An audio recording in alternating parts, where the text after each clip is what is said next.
이런 이슈가 생겼을 때 어떻게 대처를 해야 할까요? 첫 번째, 법적인 문제가 있는지 없는지에 대해서 체크를 합니다. 두 번째로는 이제 소비자가 얼마나 민감하게 반응을 하는 부분인지에 대한 체크입니다. 예를 들어서 단상자의 디자인이 완전히 뭐 뒤틀렸다든지 뭐 그런 엄청 큰 이슈가 아니면은 단상자의 색깔 편차 뭐 이런 거 이제 소비자들이 엄청나게 민감하게 반응하진 않다 보니까 이제 그런 색깔 정도 이슈 같은 거는 감안하고 지나갈 수도 있습니다.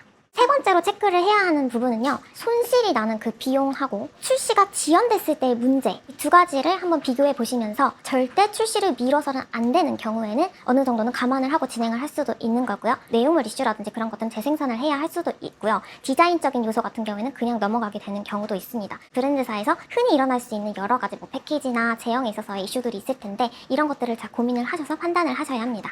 그래서 이런 이슈가 많이 있을 수 있을 텐데 그 이슈마다 어떻게 해결해야 되는지 그 선택지에 대해서 여러분들께 좀 정리를 해서 소개를 드리려고 합니다.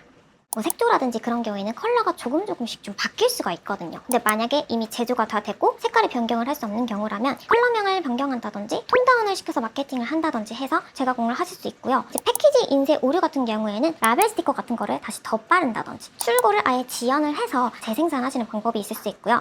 수출용인지 국내용인지에 따라서 이게 꼭 리콜을 해야 되는지 말아야 되는지에 대한 체크도 있습니다. 예를 들어서 미국으로 꼭 판매가 되어야 되는데 한국어 파트에 약간의 오탈자가 있었다. 영어 부분은 문제가 없다면 그냥 지나갈 수도 있는 파트라고 생각이 드는 부분이고요.